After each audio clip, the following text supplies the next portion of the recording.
Alright guys, so we're going to start decorating our pots.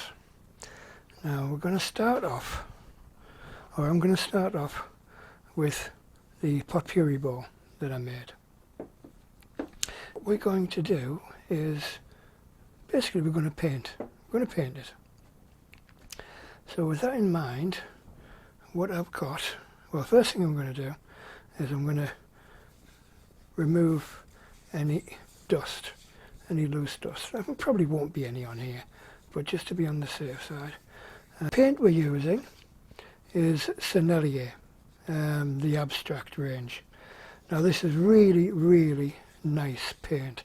We've got two colours, I think. Yeah, well, I know I've got two colours. We've got titanium white and we've got phthalo green. Now this is for the first part of the decorating process. We'll be using these colours throughout, but for the first part we're going to mix up some paint. Now what I've done, if I can find where I put the jar, where's it gone? Ah, there it is, there it is. I don't know whether you'll be able to see on camera, I can't see it, but I've mixed up some paint, which should be a sort of bluey, greeny white. I've tried to mix what I would call a celadon. Now, a celadon is a traditional glaze colour used in Korean and Japanese pottery. It's supposed to replicate one of the many colours of jade. And the actual colour is created by burning the leaves off, I think it's a Japanese maple tree, and then using the ash to create a glaze which gives a sort of pale green jade colour. I like the colour, so that's what I'm going to aim for, and we're going to use that initially to paint the inside of the bowl. So we're going to get a paintbrush, nothing fancy, just a basic paintbrush. You could use a sponge to apply it. You could pour it in and swirl it round. You could do it that way, but we're just going to brush it in. So what we're going to do is, I've mixed up this paint because I'm going to use quite a lot of it actually over the next couple of, so we're just going to get some paint on the brush and we're just going to brush it on. I'm starting from the inside, from the centre, and working out, and we're just trying to get a nice even coverage. Now you guys will probably have a better idea as to how well I'm doing in terms of evenness of coverage, but we can just try and we'll see how it goes. Now I do like this colour. It used to be one of my favourite colours, but from what I can see, I think it's a little bit too blue. But I think it's still quite nice. I mean, to be honest with you, I can't see a great deal of the colour, but it'll do the job. Now we're not going to go over the lip really. We'll just, actually sorry, we're going to do the lip as well. So we're just going to paint it on and rotate as we go. And then when we do the outside, because we're going to blend the outside decoration up into the lip. So we'll paint the lip so we don't actually miss any spots.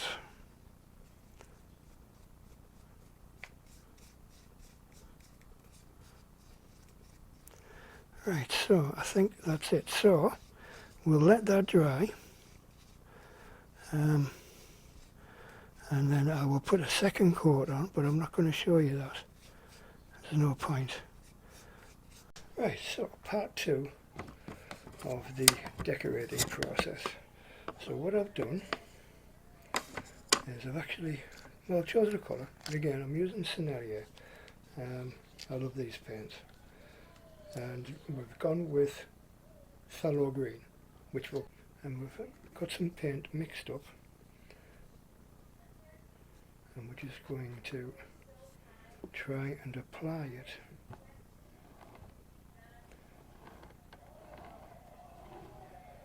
neatly and tidily. You know what? I'm just going to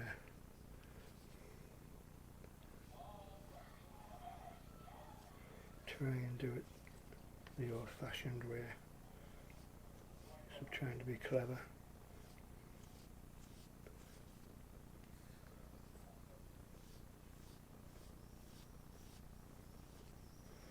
And if it gets onto the foot, then so be it. Now, as you paint it, you may find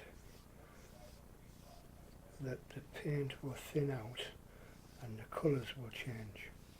You'll get various different colours of green, ranging from really dark to actually quite light.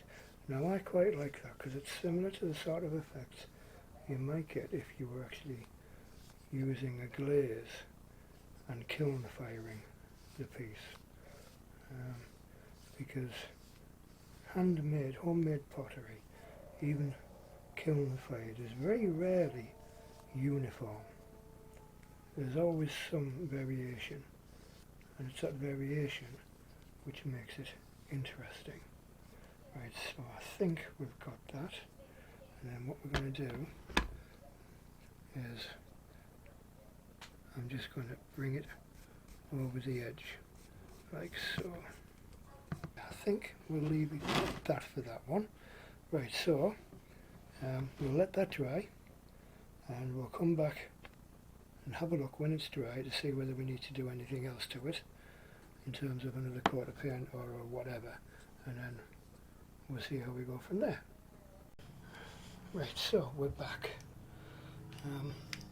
I've had a look, and I like the green that I can see, but it's not quite strong enough. So what I'm going to do is just apply another coat of the green.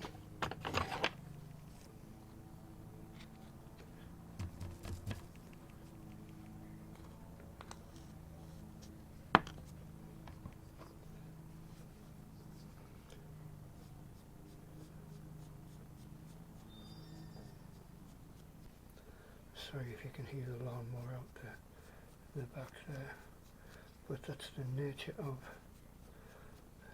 summer in England. People mow their lawns. I think it's disgraceful.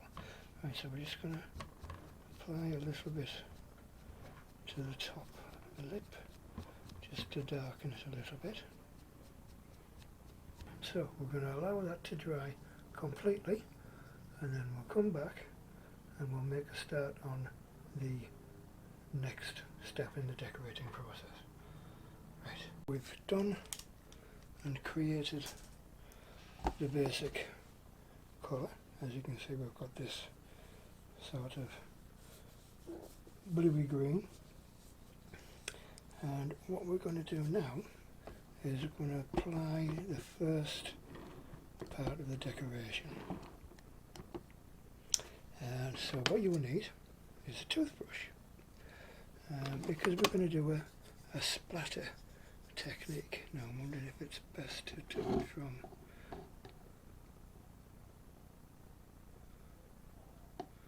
the jar. This is where we get messy. So all we're going to do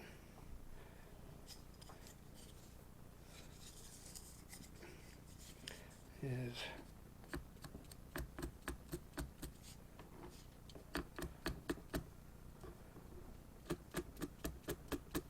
flick and twist and apply colour that way.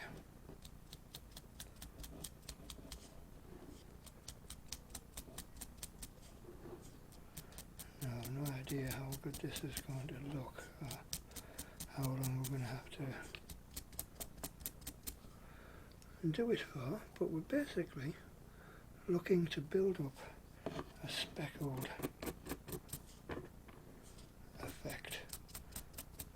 Now I can see the Celadon is being applied because it's all over my turntable.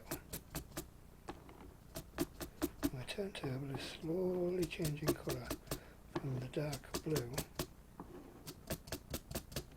to the speckled. Right, so we'll stop there for now. Okay, so we're back for the next stage in the decoration process. Now if you have a look, I'm quite pleased with the results so far. Hope you can see them. We've got this blue-green underbody with the Celadon blue, really pale blue-green over the top, like in the splatter effect. And in a few places we've got some unexpected bits and pieces, like there's a run somewhere. Like just there, just something a little bit different that breaks up the patterning, the body of the pot, which is what it's all about. So, next thing we're going to do now, we've decorated the pot using fairly basic techniques, and what I've done now, which I haven't shown, I had a problem with my camera, is I've lacquered the pot, and I've basically used this stuff. It's a Autotech clear lacquer, available from Halfords, Boys, most good automotive part places. And basically I've just put a couple of coats to protect and to actually bring out the colours. It's amazing how much a coat of decent quality lacquer or varnish will actually bring out the colours. I like to use this. This is one I've always used for virtually everything, because it just gives a really nice hard wearing, and because it's an automotive product, and it's fairly cheap, but because it's automotive it is designed to be hard wearing. So that's our pot-pourri dish. So now, once it's fully dried, we can put pot-pourri in there, and it'll sit there quite happy. It could possibly do with another coat of lacquer on the outside, but I'm quite happy with it. The only problem I've got is I can't actually see the colours very well, so I'm doing the colours from memory more than anything else. But I've done another couple as well. We've done this one, which was I think the first pinch pot we did, and I've done that in that Celadon green with a base coat of phthalo green, and I think the two just complement each other. And again, a couple of coats of the clear lacquer. And our sake bottle I've done with a base coat of the Mars orange red and the phthalo green and the Celadon green over the top. And I think the contrast between the orange, the reddy orange and the green, from what I can see, really pops, and the clear lacquer on top as well just makes it sing.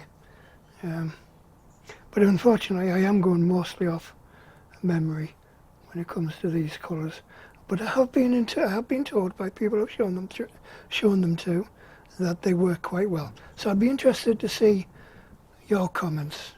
So there we go. That's just a basic decorating technique using a paintbrush and a toothbrush, an old toothbrush, using the Sennelier paints. These are again available from any good art retailers. These came from Hobbycraft, I think they do virtually the full range. So they're nice paints, they're nice and creamy, they mix well, they thin well if you want to thin them for glazing techniques, that sort of thing. They're a good choice. And our Autotech lacquer. Anyway, hope you liked the video, and we'll see you on the next one. Cheers guys.